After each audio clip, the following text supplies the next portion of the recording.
আপনি যদি বলেন আমার স্ত্রীকে আমি রাগের মাথায় তালাক দিয়ে দিয়েছি, হুজুর তালাক হয়েছে কি হয় নাই? আবার কিছু কিছু হুজুর আছে এদের কাছে মাসলা একটা নিলে বলে তুমি কি তোমার স্ত্রীর সাথে সংসার করতে চাও নাকি চাও না? যদি কেউ হুজুর চাই, 10,000 টাকা লাগবে ফতোয়ার লিগে, মানে 10,000 টাকা দিলে ফতোয়া উল্টায় দিবে। আছে না নাই এরকম? প্যারে হাজরিন, যারা ফতোয়া দেয় তারা আল্লাহর পক্ষ থেকে এই জমিনের জন্য হাকিম। সুতরাং সামান্য টাকার কাছে ফতোয়া বিক্রি করবেন না। ফতোয়া যা দেওয়ার সেটাই আমাদেরকে দিতে হবে। এখন দেখা যায় যে এক হুজুরের কাছে গেছে, তালাক হয়ে গেছে, সে সঠিক ফয়সালা দিয়েছে যে তোমার তালাক হয়ে গেছে। এখন তাকে ফিরিয়ে আনতে হলে হিলা করা দরকার, বা যেই সমাধান উনি দেয় অনেক পুরুষ এটা মানতে চায় না, বলে না যে হুজুর বলবে যে তালাক হয় না তার কাছেই যাব।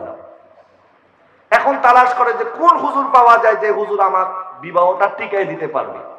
তো তুমি যদি ঠান্ডা মস্তিষ্কে থাকতা তাহলে তো আজকে এই ঘটনা তোমার সাথে ঘটতো না। দেখা যায় যে কোন একটা হুজুরের কাছে ভুল একটা ফতোয়া নিয়ে এসে ওই নারীর সাথে সংসার করতেছে, সন্তানও পয়দা হচ্ছে। আসলে এটা কি হালাল হবে না হারাম হবে? এই জন্য এই মাসআলাগুলি খুব সতর্কের সাথে আপনারা যাচাই বাছাই করবেন এবং তালাক শব্দটা মুখে আনবেন না। এবং একসাথে 3 তালাক দিলে তালাক যদিও হয়ে যাবে, কিন্তু ইসলামের দৃষ্টিতে এটা মাকরুহ হবে।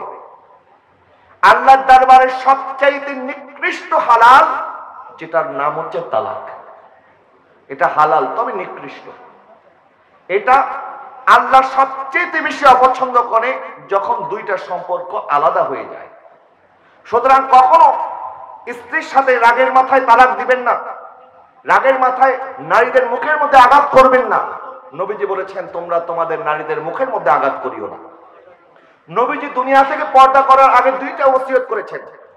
1 নাম্বার নবী বলেছেন আসসালাত, আসসালাত উম্মত নামাজ তরক করিও না। 2 নাম্বার আও মা মালাকাত আইমানুকুম, তোমরা দুর্বলদের উপরে অত্যাচার করিও না।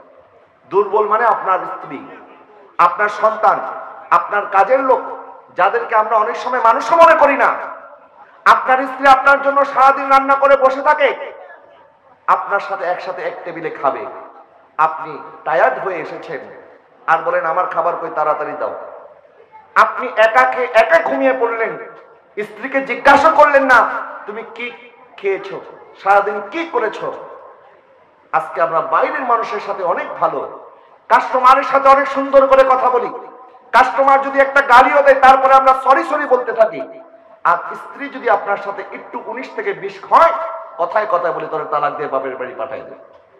অথচ নবী বলেছেন খায়রুকুম খায়রুকুম লিআহলিহি ওয়া আনা খায়রুকুম লিআহলি, তোমাদের মধ্যে ওই ব্যক্তি হচ্ছে সর্বোত্তম যে তার পরিবারের কাছে উত্তম, যে তার স্ত্রীর কাছে উত্তম। যে ব্যক্তি তার স্ত্রীর কাছে উত্তম সে আল্লাহর কাছে উত্তম। আরো জোরে বলুন না সুবহানাল্লাহ। নবীজি ওনার স্ত্রী হযরতে খাদিজাতুল কুবরা রাদিয়াল্লাহু তাআলা আনহাকে এতটা মহব্বত করতেন। আজকে তো নবীজি বহু বিবাহ করেছেন। অনেক পুরুষ দলিল দেয় আরে নবী যদি এতগুলি বিবাহ করতে পারে আমি 4টা করলে অসুবিধা কি? আজকে আমরা ওই উদাহরণ টানি, কিন্তু নবী তার স্ত্রীদের সাথে কেমন আচরণ করেছেন আমরা সেটা কেন অনুসরণ করি না। এবং নবীজি সাল্লাল্লাহু আলাইহি ওয়াসাল্লামের বহু বিবাহের পিছনে কারণ ছিল, যৌক্তিক কারণ ছিল। এবং হযরত খাদিজাতুল কুবরা রাদিয়াল্লাহু তাআলা আনহা যতদিন হায়াত অবস্থায় ছিলেন আমার নবী দ্বিতীয় বিবাহ করে নাই। সুবহানাল্লাহ বলেন। হযরত খাদিজাতুল কুবরা রাদিয়াল্লাহু তাআলা আনহা যখন চূড়ান্ত অসুস্থ হয়ে গেলেন, হযরত ফাতেমা জাহরা রাদিয়াল্লাহু তাআলা আনহা খাদিজা কুবরা রাদিয়াল্লাহু তাআলা আনহার সেবার মধ্যে ছিলেন। তো হযরত ফাতেমাকে হযরত খাদিজা বললেন তোমার আব্বার কাছে যাও এবং গিয়ে বলো ওনার চাদর মোবারকটা যেন আমাকে দান করে। সুবহানাল্লাহ বলেন না। তখন ফাতেমা জাহরা গিয়ে বললেন আব্বাজান আমার আম্মাজান তো আপনার কাছে চাদর মোবারক চেয়েছে। বলে কেন চেয়েছে? বলে হুজুর আমি জানি না। তো নবীজি নিজেই আসলেন চাদর মোবারক নিয়ে, বললেন খাদিজা আমার চাদর কেন চেয়েছো? বলে ইয়া রাসূলুল্লাহ আমি এই জন্য আপনার চাদর মোবারক চেয়েছি যেন আপনার চাদর মোবারক দিয়ে আমার কাফন পরানো হয়। আমার কাফন যেন আপনার চাদর মোবারক দিয়ে করা হয়। কারণ হযরত খাদিজাতুল কুবরা রাদিয়াল্লাহু তাআলা আনহার ইয়াকিন ছিল, বিশ্বাস ছিল, যেই কাপড় মুবারক আমার নবীর দেহ মুবারকের সাথে স্পর্শ হয়েছে ওই কাপড়ের উপরে জাহান্নামের আগুন স্পর্শ করতে পারবে না। শুধু নবীর দেহ মুবারকের সাথে স্পর্শ করা চাদর মুবারক নয়, বরং নবীর গোলামের কাফনও তো স্পর্শ করতে পারে না।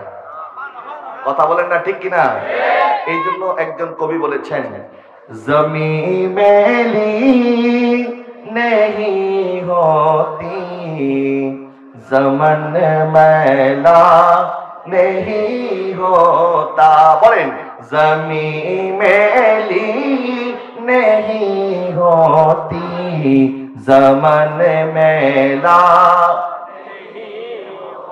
जमी मेली नहीं होती जमन मैला नहीं होता, मोहम्मद के गुलामों का, मोहम्मद के गुलामों का कफन मैला नहीं होता।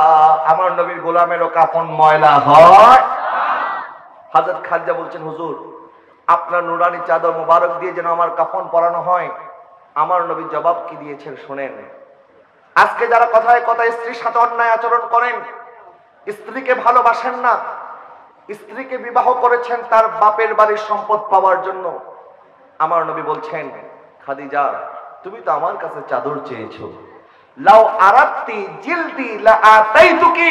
খাদিজা তুমি তো আমার কাছে চাদর চেয়েছো, তুমি আমার এত প্রিয় এত প্রিয় এত প্রিয়, তুমি যদি আমার শরীরের চামড়া চাইতে আমি তোমার জন্য চামড়াটাও দিয়ে দিতাম। প্রিয় হাজরিন, আমার নবী কখনো নারীকে স্ত্রী হিসেবে সম্মান দিয়েছেন, কখনো কন্যা হিসেবে সম্মান দিয়েছেন, কখনো বোন হিসেবে সম্মান দিয়েছেন, আবার কখনো মা হিসেবে সম্মান দিয়েছেন। নবীজি একবার মসজিদ নববীর সাহাবায়ে কেরামের সাথে বসে আছেন, এক সাহাবী তার মার কথা বলছে, আমার নবীজিও তার মার কথা মনে পড়ে গেল। আমার নবীর আম্মা জান হযরতে আমিনা বিনতে ওয়াহাব রাদিয়াল্লাহু তাআলা আনহা, যিনি মাত্র 6 বছর বয়সে আমার নবীকে এতিম করে দুনিয়া থেকে পর্দা করেছেন, আমার নবীর মার কথা মনে হতেই দুই চোখ বেয়ে বেয়ে পানি পড়ছে। আর আমার নবী সাল্লাল্লাহু আলাইহি ওয়াসাল্লাম বলছে, লাউ আদরাকতু ওয়ালিদাইয়া আও আহাদাহুমা, যদি আজকে দিনে আমার মা বাবা আনা উসাল্লি ওয়া আকরাউ ফিহা ফাতিহাতুল কিতাব, আর আমি যদি নামাজরত অবস্থায় থাকতাম আর ওই নামাজরত অবস্থায় আমি সূরা ফাতিহা তেলাওয়াত করছি, আর আমার মা যদি জীবিত থাকতো আর মা যদি ঘরে থেকে আমাকে মুহাম্মদ বলে সম্বোধন করে ডাক দিত, আমি নবীর নামাজ ছেড়ে দিয়ে আমার মার কদমে হাজির হয়ে যেতাম। প্রিয় হাজরিন, সুতরাং আজকে যারা নবীর খাঁটি উম্মত দাবি করেন, আজকে যারা নবীর উম্মত দাবি করে এই মিলাদ মাহফিলে উপস্থিত হয়েছেন, আমরা নবীজির সাথে ওয়াদা করতে হবে আমরা কোনোদিন মার সাথে বড় গলায় কথা বলবো বলে না, মার সাথে বড় গলায় কথা বলবো, আমাদের স্ত্রীদের সাথে আমরা কোনো অন্যায় আচরণ করব, আমরা কোনোদিন আমাদের বোনকে ঠকাবো, আমরা কখনো আমাদের কন্যাদের উপর অসন্তুষ্ট হব। আল্লাহ যেন কবুল করে, সকালে বলুন আমিন। প্রিয় হাজরিন, যে নারীকে আল্লাহ এতটা সম্মানিত করেছেন, সেই নারীর ইজ্জতকে বাঁচানোর জন্য, তার আবরুর হেফাজতের জন্য আল্লাহ কিছু বিধানও দিয়েছেন। কারণ সৃষ্টিকর্তাকে বলে না, সৃষ্টি করেছেন কে?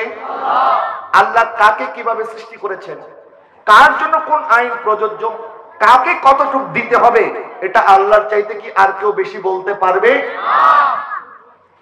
মনে করেন আমাদের একটা রাস্তা হয়েছে, রাস্তার মধ্যে সিগন্যাল আছে, যখন রাস্তার মধ্যে রেড লাইট হয় তখন মানে আপনার গাড়ি এখানে থামিয়ে দিতে হবে, যখন গ্রিন লাইট জ্বলে তখন মানে হচ্ছে আপনার গাড়ি চলতে পারবে।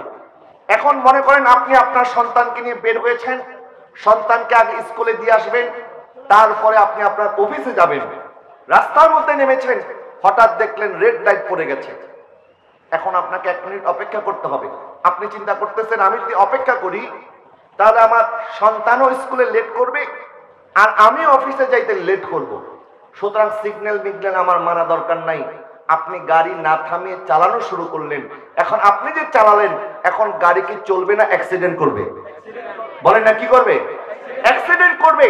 আপনি যে তাড়াহুড়ার কারণে মনে করলেন তাড়াতাড়ি স্কুলে পৌঁছে যাব, আপনার স্কুলে আর যাওয়া হবে না, আপনাকে ডাইরেক্ট হসপিটালে যেতে হবে।